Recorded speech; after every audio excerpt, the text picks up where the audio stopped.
कौन कहता है कि आसमान में छेद नहीं हो सकता है? एक पत्थर तो तबीयत से मारो यारो। बाबूजी एक चीज बताए थे कि जो आदमी पैदा लिया है मरेगा, इसलिए तुमको मरने से नहीं डरना है और जो सही चीज है उसके लिए आप खड़ा रहो, भगवान आपको मदद करेगा।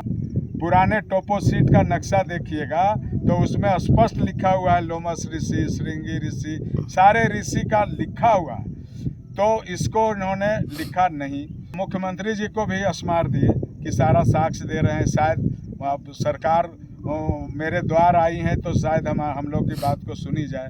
हमको लगा कि कुछ होगा, सरकार तक बात गई है, लेकिन यहाँ पर लीज पर वैसी अनवरत चल रहा था।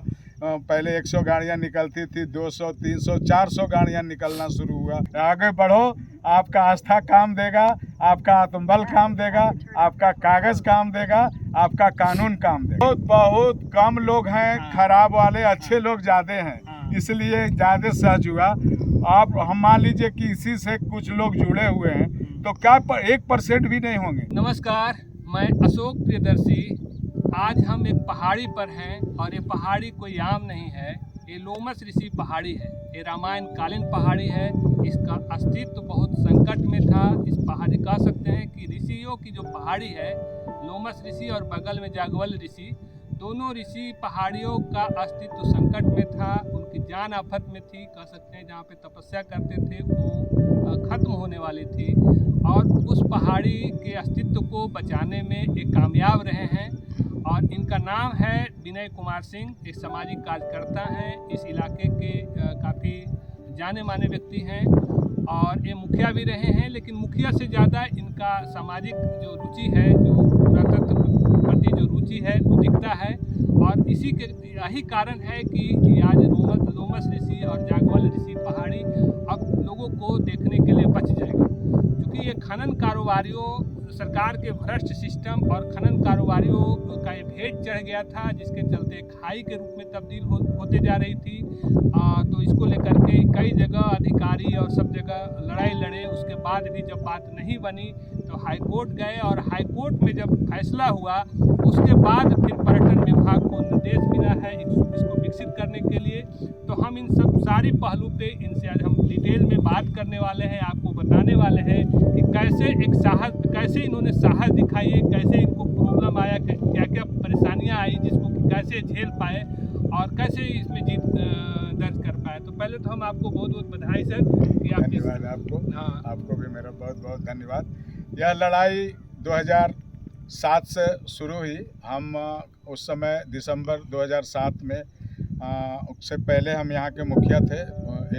2001 से 2006 तक ये हमारे अंदर में ये बाबा का स्थल था, तपोस्थली, जो हमारे रजौली प्रखंड के रजौली पश्चिमी पंचायत में उस समय हुआ करते थे। अभी यह रजौली पूर्वी में आ गया। तो मैं जब था उस समय इनका जब खनन पट्टा दिया गया तो हम लोग इस पर विचार किए कि यह तो हमारे आस्था से जुड़ा हुआ है, ऐतिहासिक है, धरोहर है हम लोग बचपन से, जब से हमारा होश है, हम लोग यहाँ पूजा सावन में आते हैं करने के लिए, अभी तक अनवरत करते आए हैं।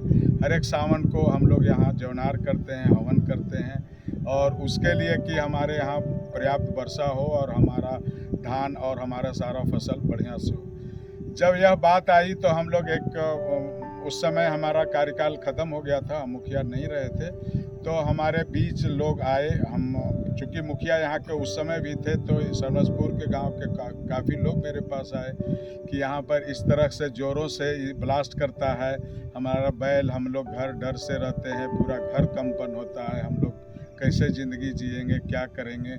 हमको भी लगा कि चलें इस पर पहल करते हैं। उसके बाद हम लोग ने एक आवेदन तैयार किया जिला पदाधिकारी के नाम से। 30/12/2007 को हमने उनके यहाँ एक आवेदन प्रस्तुत किया जिसमें सारा चीज़ का उल्लेख किया कि ऐसे स्थिति में जिस पर हमारा आस्था जुड़ा हुआ हो और जहाँ पर रामायण कालीन है और उस समय सारे तथ्य दिए।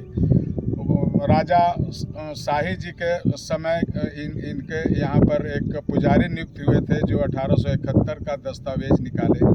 उसके बाद हम यहाँ का जिला गजट निकाले जो अंग्रेज के शासन के काल में लिखा, मौली लिखे थे 1909 में, वह जिला गजट को पढ़े और उसमें इसका वर्णन था कि यह बहुत ही रमणीक जगह है, इसको पर्यटन विकसित करने की ज़रूरत है। जब उस समय जब हमारा देश गुलाम था और उस समय ब्रिटिश चाहते थे कि यह पर्यटन का रूप ले, और जब हमारा देश आज़ाद हुआ तो इसको सब तोड़ने में लग गए। तो इस आशय से हमारा सारा चीज़ जो भी साक्ष्य मिला हमने उनको दिया। उस समय तक हमको लोकल प्रशासन से भी मदद मिल रहा था, लेकिन इसी बीच में जब हम वो आवेदन दिए और इस समय एजिटेशन शुरू हुआ, धरना हुआ, प्रदर्शन हुआ, काफ़ी लोग सरमसपुर के लाए, जो इन्हीं के बाबा के तलहटी में गांव बसा हुआ सरमसपुर, वहाँ के सारे लोग हमारे साथ जुड़े और उस पर उन 4-5 व्यक्ति पर उन्होंने केस करवाया। जो केस करने के बाद जो पदाधिकारी हमसे चाह रहे थे कि हम सारा दस्तावेज दीजिए और इसके आधार पर हम इसको हाई कोर्ट कराएंगे, उस समय भी हम लोग को हाई कोर्ट नहीं करने दिए कि नहीं, आप लोग सामाजिक कार्यकर्ता में हैं, पंचायती राज में है, आप केस नहीं करिए, हम अपने आदमी से करवा देते हैं। वो अपना एक आदमी से सारा डॉक्यूमेंट्स लेके हाई कोर्ट गए और एक वकालत नोटिस इन लोग को दिखाया और उस नोटिस के तहत उन्होंने अच्छा उगाही कर लिया और उगाही करके हम लोग का यू टर्न वही आदमी हो गए और यहाँ के 4-5 आदमी जो स्टेशन कर रहे थे उसको FIR करवा दिए। उन लोग को कोर्ट कचहरी का चक्कर लग गया। हमको बोला कि आप लोग इज्जतदार लोग हैं, ये तो सरकार का चीज़ है, सरकार का जैसे ही आदेश आएगा आपको अंदर कर देंगे, इसलिए आप लोग ज़रा सोच समझ के काम लीजिए। और उन्होंने हमारी ही डॉक्यूमेंट से हम ही पर रौब कर दिए और उसको आईना दिखा के उससे उगाही कर दी। कौन थे वो हम नाम लेना नहीं चाहेंगे, लेकिन यहाँ के एक अधिकारी थे और पुलिस अधिकारी थे जिन्होंने हमारे साथ ऐसा किया। उसके बाद हम लोग थोड़ा सा माने जब उन लोग को पर केस हो गया तो हम लोग मायूस हो गए और यह आंदोलन स्वतः अस्थिर हो गया। उसके बाद बहुत दिन तक ये खनन पट्टा चलता रहा। पहले मधुकोन था, फिर महादेवा आया, फिर कत्यानी आया, फिर सैनिक आया, माने यहाँ 5 कंपनियाँ इसमें फिर से लीज ले लिया। और फिर पहले तो एक ब्लास्ट होता था, अब 5 को ब्लास्ट करना पड़ा और गांव दहशत हो गया। पुनः हम एक बार 18 में यहाँ फिर जौनार करने आए। जौनार करने में हवन करने में लेट हो गया। महादेवा का मैनेजर हमारे पास आया कि मुखिया जी, चूँकि पूर्व में मुखिया थे तो लोग मुखिया जी कहे हमको कि मुखिया जी आप हटिए, हमको ब्लास्ट करना है। तो हम भी थोड़ा सा बोले कि बाबा का हमारा पूजा है, हम लोग तो एक दिन आते हैं पूजा करने, आप इतना उतावले क्यों हो रहे हैं, क्यों कह रहे हैं कि आप हट जाइए, हमको ब्लास्ट करना है, एक दिन ब्लास्ट नहीं करिए, इससे क्या आपको जाता है। तो नहीं, हमारा इतना का नुकसान हो जाएगा, इस तरह का हो जाएगा। हम लोग भी जिद पर अड़ गए कि हम लोग और रात तक रहेंगे, अब और रात तक भजन कीर्तन होगा और ब्लास्ट नहीं करने देंगे। लेकिन उस समय ने कुछ न कुछ ईगो को चोट लगा कि हमारे धरोहर को हमारे सामने तहस नहस कर रहा है और हम पर ऊपर से रंगबाजी गाँठ रहा है। तो फिर से हम लोग इस पर लगे। तो उसी समय से फिर हम एक्टिवेट हुए और दूसरा दिन हम गए अपने SDM साहब के यहाँ। उस समय श्री चंद्रशेखर आज़ाद जी यहाँ SDM हुआ करते थे। तो हम उनसे सारी बात बताया, सारा डॉक्यूमेंट्स दिए और एक प्रतिनिधि मंडल को लेके वो एक हम लोग स्मारक पत्र बनाए और उनको सारा साक्ष्य देके उन्होंने उनके पास रखा कि इसमें सर पहल करिए। हम उस समय भी बोले थे कि कोई भी काम अनुचित होता है तो कोर्ट अपने से स्वतः संज्ञान ले लेता है। आप भी हमारे यहाँ के गार्जियन हैं, आप क्यों नहीं स्वतः संज्ञान लेते हैं। उन्होंने भी बताया कि सरकारी आदमी के कुछ मजबूरियाँ होती है, आप हमको स्मार दिए हैं, हम इस पर काम करेंगे और सरकार को, अपने जिला पदाधिकारी को इससे अवगत कराएंगे और उनसे भी आग्रह करेंगे कि इसको आप सरकार को भेजें। तत्कालीन जो हमारे SDM थे श्री चंद्रशेखर आज़ाद जी, जिन्होंने अपने जिलाधिकारी को लिखा, जिलाधिकारी भी इसको स्वतः संज्ञान लेते हुए सरकार को और टूरिस्ट डिपार्टमेंट को लिखा कि वाकई में यह धरोहर है, रामायण कालीन है, आस्था से जुड़ा हुआ है, इसका खनन कार्य को इसको संरक्षित करने की ज़रूरत है और टूरिस्ट डेवलपमेंट करने की ज़रूरत है। उसके बाद पुनः हमको लगा कि कुछ होगा, सरकार तक बात गई है, लेकिन यहाँ पर लीज पर वैसी अनवरत चल रहा था। पहले 100 गाड़ियाँ निकलती थी, 200, 300, 400 गाड़ियाँ निकलना शुरू हुआ। हम लोग को जीना हराम कर दिया, रास्ता हमारा बर्बाद कर दिया। सिमरकोल मोड़ से धमनी वाला रास्ता जो उसी होके हमारा लोमस ऋषि पहाड़ के पास आता है, पूरा रास्ता मेरा ख़त्म कर दिया। उसके बाद पुनः हम लोग बोले, पुनः एक रिमाइंडर दिए SDO साहब, फिर वो DM साहब फिर लिखे, लेकिन एक टीम आई, लेकिन उसके बावजूद भी हम कुछ उन लोग लीज पर कुछ असर नहीं पड़ा। इसी बीच में मुख्यमंत्री का प्रोग्राम हुआ यहाँ, तो मुख्यमंत्री जी को भी स्मार दिए कि सारा साक्ष्य दे रहे हैं, शायद अब सरकार मेरे द्वार आई हैं तो शायद हम लोग की बात को सुनी जाए। उन्होंने, उनके PA जो थे, उन्होंने देखा, लिखा, बोला कि हम इस पर ज़रूर संज्ञान लेंगे, लेकिन वह उसी तरह रहा। वो ज़रूर हमारे पास एक चिट्ठी आई कि आपके बात को हमने टूरिस्ट डिपार्टमेंट और खनन विभाग को लिखा है, लेकिन इस पर कोई प्रभाव नहीं पड़ा। तो फिर मैंने एक और चीज़ किया, RTI डाल किया कि NOC में इन्होंने क्या लिखा है, ये NOC में क्या क्या लिखा है, फॉरेस्ट से क्या लिखा है और यहाँ का अंचल कार्यालय क्या लिखा है। उससे जब RTI हम निकाले तो उससे एक बहुत बड़ा रहस्य का पर्दाफाश हुआ जो काफ़ी चौंकाने वाला था। उसमें जो NOC लिखा था उसमें क्वेश्चन था 10, जिसमें पहला क्वेश्चन था कि आवेदित पहाड़ पर कोई आस्था का आवेदित पहाड़ के पर और उसके 500 मीटर के इर्द गिर्द कोई आस्था का केंद्र है। उनने लिखा नहीं। कोई धार्मिक धरोहर है नहीं, कोई उस पर मंदिर है तो नहीं, उससे सटे कोई स्कूल है नहीं, कोई पैन है नहीं, कोई नदी है नहीं, कोई बसावट है नहीं, लेकिन सब कुछ था इसी पहाड़ पर। लोमस ऋषि पहाड़ का नाम है। जो आप पुराने टोपो सीट का नक्शा देखिएगा तो उसमें स्पष्ट लिखा हुआ है लोमस ऋषि, श्रृंगी ऋषि, सारे ऋषि का लिखा हुआ है। तो इसको उन्होंने लिखा नहीं। तो इसके बाद फॉरेस्ट वाला भी से पूछा गया क्या इको सेंसिटिव जोन में आता है, वन आश्रणी से क्या सटे हुए हैं। इन्होंने कोई उस समय का लिख दिया कि यहाँ पर कोई वन आश्रणी नहीं है और कोई सटा हुआ नहीं है, और इको सेंसिटिव जोन का चूँकि इसमें जिक्र नहीं किया, वह सीधा लिख दिया कि ये वन सीमा से बाहर है, जबकि इको सेंसिटिव को भी देखना था उनको, और वो वन पदाधिकारी हैं तो उनको भी पता था कि इको सेंसिटिव जोन भी कोई चीज़ होता है। उन्होंने लिख दिया। जब हम यह चीज़ लेके गया और ये सारा डॉक्यूमेंट्स लेके, पहले मैं जिला लोक शिकायत निवारण पदाधिकारी के पास गए कि सर यहाँ पर हम लोग को तथ्य छिपा के लिया है, ये इस पर आपने अपना कोई आप आदेश पारित करें। उन्होंने पूरी बातों को सुना, माइनिंग वाले को भी बात सुना और हमारी बातें को सब देखा और स्वयं स्थल निरीक्षण करने के लिए पहुँचे और उन्होंने जागवल ऋषि और लोमस ऋषि के पास आए और देखे कि सही में कुछ लोग उस समय पूजा भी कर रहे थे और देखे भी कि नहीं तपोस्थली यहाँ है और दोनों का तपोस्थली आज भी है। उन्होंने अपना जजमेंट में लिखा कि यह धरोहर है, इसको बचाने की ज़रूरत है। चूँकि यह मामला रेवन्यू से संबंधित है, इसलिए उन्होंने कहा कि मैं सरकार को दिया और एक कॉपी मुझको दिया। उसमें स्पष्ट था कि इसको तत्काल प्रभाव से बंद कर देना चाहिए और यह आस्था से जुड़ा हुआ है, इसको बंद होना जरूरी है।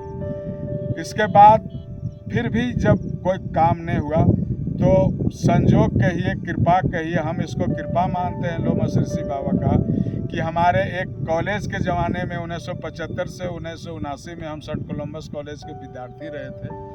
उसी में हमारे एक जूनियर भी वहाँ पढ़ते थे, सुधांशु मिश्रा।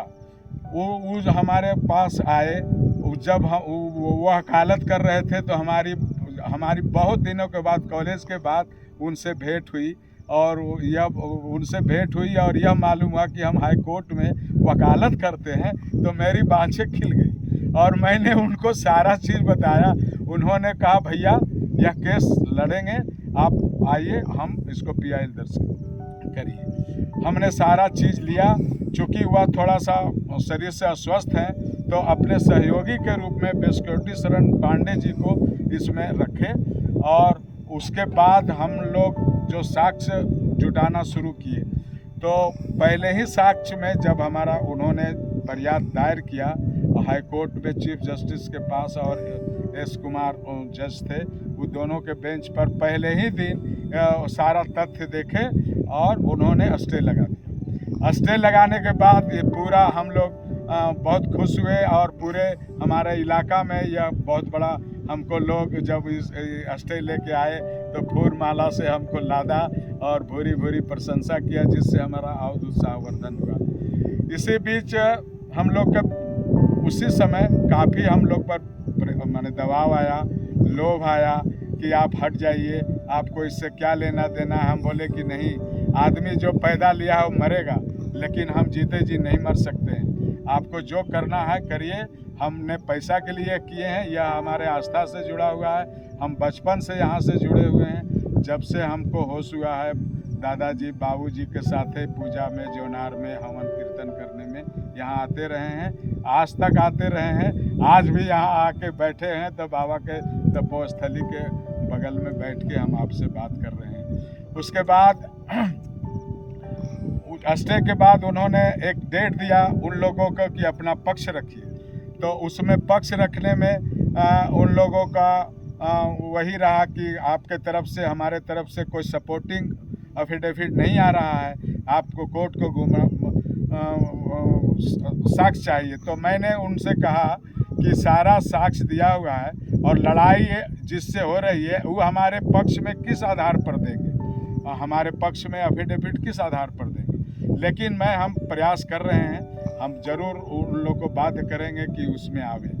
इसी बीच हम हजारीबाग डीएफओ साहब के यहाँ गए, अपनी समस्या से अवगत कराए कि एक धार्मिक आस्था का केंद्र ख़त्म होने जा रहा है, तो आपका जो कोडरमा वन आश्रनी है उससे लोमस ऋषि का जो टोपो मैप है उससे नाप के गूगल मैप से लॉन्गिट्यूड एल्टीट्यूड से निकाल के उनको जब दिए तो उन्होंने पहला सर्टिफिकेट हमको जारी दिया कि यह कोडरमा वन आश्रमी से 8 किलोमीटर पर लोमस ऋषि अवस्थित है, जो इको सेंसिटिव जोन में आता है। यहाँ पर ब्लास्टिंग और खनन कार्य नहीं होना चाहिए। उस आशय का एक लेटर हमको दिए। यह जब हम फ्लैश किए तो उस समय तुरंत यू टर्न किए डीएफओ साहब और उन्होंने चस्पा लगवाया कि चूँकि ये इको सेंसिटिव जोन में है इसलिए यहाँ खनन कार्य नहीं हो सकता है। और चूँकि हाई कोर्ट का भी स्टे था, उन्होंने हमारा पहला सपोर्टिंग में सब क्रशर पर चस्पा लगा दिए कि इसको आप अविलंब बंद करिए, चूँकि यह इको सेंसिटिव जोन में है। और इसके आधार पर पुनः तत्कालीन जो अभी वर्तमान डीएफओ हैं वह कोर्ट में जाके फिर दाखिल किए कि यह रजौली वन आश्रनी में भी आता है, इसलिए ये इको सेंसिटिव जोन में है। पूर्व में जो नहीं दिया गया था वो गलतियां हुई है, अब इको सेंसिटिव गलती को स्वीकार करते हुए उन्होंने एफिडेविट दायर किया, ये बंद हो गया। उसके बाद जस्टिस साहब का बदली हो गया और उन्होंने फिर दूसरे बेंच पर लाने के लिए इन लोग प्रयास किया और जो चीफ जस्टिस का बेंच था उससे रेगुलर 2 जज के बेंच पर ले गए। हमको नाम याद नहीं आ रहा, कोई गुप्ता सर जज साहब थे, माननीय जज थे, तो उनके कोर्ट पे गया। उनके कोर्ट में भी तब तक हमने पीएमओ साहब को लिखा, प्रधानमंत्री जी के नाम से एक चिट्ठी लिखा कि हमारा एक आस्था का केंद्र ध्वस्त होते जा रहा है, इसमें आपको हस्तक्षेप करने की ज़रूरत है। अभी तक कोर्ट से हमको पूरा फाइनल ऑर्डर नहीं मिला है कि इसको बंद कर दिया जाए। हमारी सारी बातों को देखते हुए और स्टे ऑर्डर की प्रति भी मैंने लगाया था। पीएमओ हमारे आवेदन के आलोक में पीएमओ से एक चिट्ठी, चीफ सेक्रेटरी बिहार को एक चिट्ठी आई कि रामायण सर्किट से जुड़ा है, इसको रामायण सर्किट से जोड़ने की कार्रवाई करें। उसके बाद टूरिस्ट डिपार्टमेंट अपना हलफनामा दायर किया कि हम इसको टूरिस्ट डिपार्टमेंट यहाँ टूरिस्ट डेवलपमेंट करेंगे। और जब यह हलफनामा दायर हुआ तब तक वो गुप्ता, माननीय गुप्ता सर जो जज थे उनका तबादला हो गया था। पुनः फिर नए डिस्ट्रिक्ट जज जो chief justice of high court के, माननीय चीफ जस्टिस हाई कोर्ट के बेंच पर पुनः आ गया और डबल बेंच पर इसकी सुनवाई हुई। हमारा सारा तथ्य को हमारे विद्वान वकील साहब ने अपना प्रस्तुत किया। उससे कन्विंस होकर स्पष्ट ऑर्डर दे दिए कि अब यहाँ कोई माइनिंग नहीं होगा, कोई लीज नहीं होगा।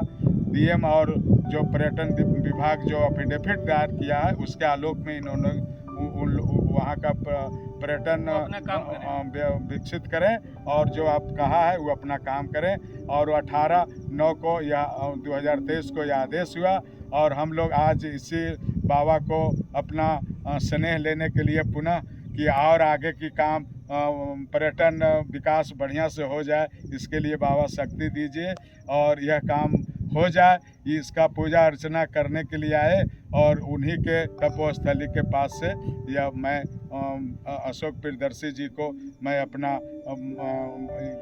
जो अभी तक जैसे जैसे घटनाक्रम हुआ उसको बताए और यह भी बताते चले कि इनका भी बहुत बड़ा योगदान रहा। अशोक प्रियदर्शी जी हमारे एक एक बात को एकदम कभी कभी तो भारत के लेवल पर छपवाए, कभी बिहार झारखंड के लेवल पर छपवाए। मैं इनको हृदय की गहराई से बहुत बहुत धन्यवाद देना चाहता हूँ, आभार प्रकट करना चाहता हूँ कि इस तरह के लोगों को मनोबल बढ़ाने का काम करते रहें, जिससे कि अनावश्यक जो अवरोध पैदा होता है और गलत ढंग से जो कुछ लोग करते हैं उसको करने का हिम्मत ना हो।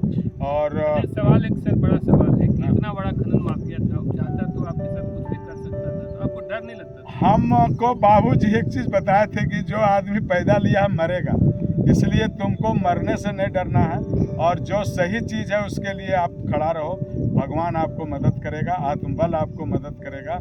ऐसा बात नहीं था कि हमारे उनके कुछ लोग हमको लोभ देने का भी प्रयास किया, कुछ लोग आए भी, घर पर भी आए कि ऐसा मत करिए, बहुत लोगों का पेट पर लात लग रहा है। हम बोले कि पेट पर लात लग रहा है तो इसमें बाबा का क्या दोष है, हमारा क्या दोष है। हम तो सरकार का जो नियमावली बनाया है उसी के आलोक में उनसे प्रश्न किया है कि जब यह नियमावली है तो यह खनन पट्टा हुआ तो कैसे हुआ, यह क्यों हुआ।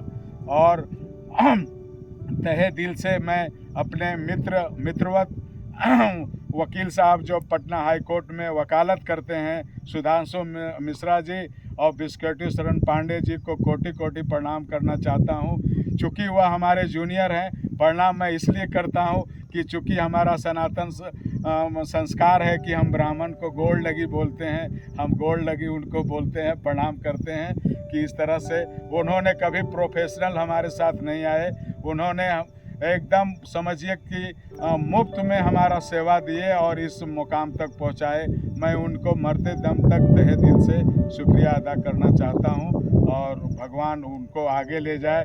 और जहां तक हमको मालूम हुआ कि वकालत से भी जज बनते हैं तो उन लोग जज बन जाए, बाबा से ही प्रार्थना न्याय मिले, न्याय मिला और हम लोग को न्याय दिलवाए और ज़्यादा से ज़्यादा लोगों को न्याय दिलवाए, यही बाबा से मैं प्रार्थना करता हूँ। और एक सवाल और सर, कि जैसे क्योंकि आप सिस्टम के साथ लड़ रहे थे, तो सिस्टम का जो लोचा है आदमी सामान्य आदमी हार जाता है, क्योंकि जितना बड़े लोगों के साथ, दौलत के साथ, ताकत के साथ सब कुछ था, सरकार भी साथ में खड़ी थी, तो उसमें आपको क्या क्या परेशानी लग रही थी? हमको जो लग रहा था कि हमको प्रशासन कुछ कर सकता है इसके आलोक में, उसका हम लोग स्टैंड बाय पहले ले लिया था। जैसे हम कोई भी काम करते हैं तो वह जो नियमावली के अनुसार से हम काम किए तो हमको उसका बिल्कुल डर नहीं लगा कि वो हमको कुछ नहीं कर सकता है। चूँकि कानून है, माननीय न्यायालय है और उसमें आस्था है, तो कानून यदि नहीं रहता तो हमको उन लोग बचने देता मतलब नहीं। आप कागज को आधार बनाए? हम कागज को, कानून को आधार बनाए, साक्ष्य को आधार बनाए और उसमें हम समय का चिंता नहीं, समय का चिंता नहीं किए, किसी चीज़ का नहीं किए, नहीं अपने माने हमको ये नहीं लगा कि हमको कोई मार देगा ये किया। हमको लगा जो हम किए हम अपने आत्मबल से किए, बाबा का लगा कि हम पर कृपा है और बाकी होगा सो बाबा देखेंगे। और यही बिंदु से हम करते रहे, दिल्ली तक गए, हजारीबाग गए, पटना गए, जहाँ जहाँ भी गए, जहाँ जहाँ से हमको साक्ष्य मिला हम सब कवर करते रहे। और हमारा फाइल अब कोर्ट में भी देखिएगा तो लगेगा कि हाँ 3-4 फीट का मेरा मोटा फाइल हो गया, इतना साक्ष्य। अब अगली लड़ाई क्या है? अब कुछ लड़ाई और है जो हम लड़ेंगे, कुछ पर्यावरण से ही समस्या है यहाँ को लेकर के। यहाँ पर हमारी लड़ाई है कि यह लड़ाई जो उन्होंने माननीय जो न्यायालय पटना उच्च न्यायालय ने और माननीय मुख्य न्यायाधीश पटना उच्च न्यायालय का जो आदेश हुआ है उस पर अमल हो, तो इस अमल को जब तक अमल नहीं होता ये लड़ाई को हम वहाँ तक जारी रखेंगे। और मुझे पूरा विश्वास है कि सरकार भी हमको इस पर मदद करेगी और बाबा का भी कृपा हमको मदद करेंगे। और अशोक जी भी बीच बीच में हमको प्रियदर्शी जी भी उठाते रहेंगे। यही इनसे मेरी प्रार्थना रहेगा कि इस पर हमको मोरल सपोर्ट करते रहें जैसे पिछले और बाबा की लड़ाई में करते रहे।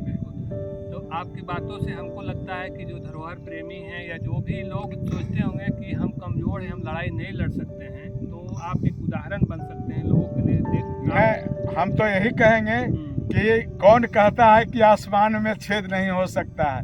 एक पत्थर तो तबीयत से मारो यारो, आगे बढ़ो, आपका आस्था काम देगा, आपका आत्मबल काम देगा, आपका कागज़ काम देगा, आपका कानून काम देगा, आपको न्यायालय काम देगा, आपको अशोक जैसे और हमारे वकील साहब जैसे लोग आपको मदद करेंगे। आप बढ़िए, जरूर कुछ वैसा मन में है तो उसको आगे लाइए। समाज में हर तरह के लोग, हाँ, सिस्टम अगर खराब है तो उसमें कुछ अच्छे लोग भी, बहुत अच्छे लोग भी हैं। जैसे कई अधिकारी आपको परेशान भी बहुत कम लोग हैं। हाँ, खराब वाले, अच्छे लोग ज़्यादा हैं। हाँ, इसलिए ज़्यादा सहज हुआ। आप हम मान लीजिए कि इसी से कुछ लोग जुड़े हुए हैं तो क्या 1% भी नहीं होंगे। मुश्किल से हाथ में जोड़ते हैं तो 100 आदमी इससे कुछ कमा खा रहा था। बाकी यहाँ के जितनी जनसंख्या है वो तो मेरे साथ थे। और तो क्या होगा, 100 आदमी विरोध करेगा तो क्या करेगा। ये आत्मबल था और ये आत्मबल था। इस आत्मबल से यही बात सोचना चाहिए। हाँ, और लोगों को आगे बढ़ के इस पर सोच के आगे बढ़िए, जरूर सफलता मिलेगी। हम तो यही कहेंगे। चलिए, बहुत बहुत धन्यवाद सर। और हम लोग की कामना है और बाबा का कृपा रहे तो पर्यटन केंद्र के रूप में विकसित जरूर होगा। हम पूरा हैं और इस पर लगे हुए हैं और उसको अभी तुरंत फिर एक दायर करेंगे कि जो आदेश आया है और उसका यहाँ से जवाब जाए। जवाब अभी तक नहीं गया है, जो खेदपूर्ण है। जवाब आने की चिट्ठी पहले ही आ गई थी जब उन्होंने माननीय उच्च न्यायालय ने पर्यटन विभाग को लिखा था। पर्यटन विभाग तुरंत तत्कालीन जिला पदाधिकारी को लिख के दिए थे। तत्कालीन जिला पदाधिकारी भी भेज दिए कि आप तुरंत रिपोर्ट, एक फॉर्मेट पर रिपोर्ट जाना है। वो फॉर्मेट मैं पुनः सबको दिया हूँ कि आप भी माननीय उच्च न्यायालय ऐसा, चूँकि आप भी एक न्यायालय हैं, जिला अधिकारी के साथ जिला दंडाधिकारी भी हैं, तो आप भी स्वतः संज्ञान लीजिए। और इसको जो फॉर्मेट में रिपोर्ट जाना है यहाँ का, उसमें कुछ नहीं है। संबंधित जितना तपोस्थलीय और धार्मिक स्थल और जिसको पर्यटन से जोड़ना है उसका खाता, प्लॉट, रकबा, किस्म खाली उसमें भर के देना है और यहाँ से कुछ नहीं जाना है। बाकी DPR बनाना है पर्यटन विभाग को, लेकिन अभी तक नहीं गया है। 2021 18/9/2021 को चिट्ठी आई है, लेकिन अभी तक पूरे 2 साल हो गया, अभी तक इम्प्लीमेंट नहीं हुआ है। यह एक चिंतनीय बात है। इसके लिए पुनः हम लोगों से मिलेंगे, प्रार्थना करेंगे कि सर आप भेज दीजिए, बाकी हम लोग वहाँ समझेंगे। धन्यवाद सर।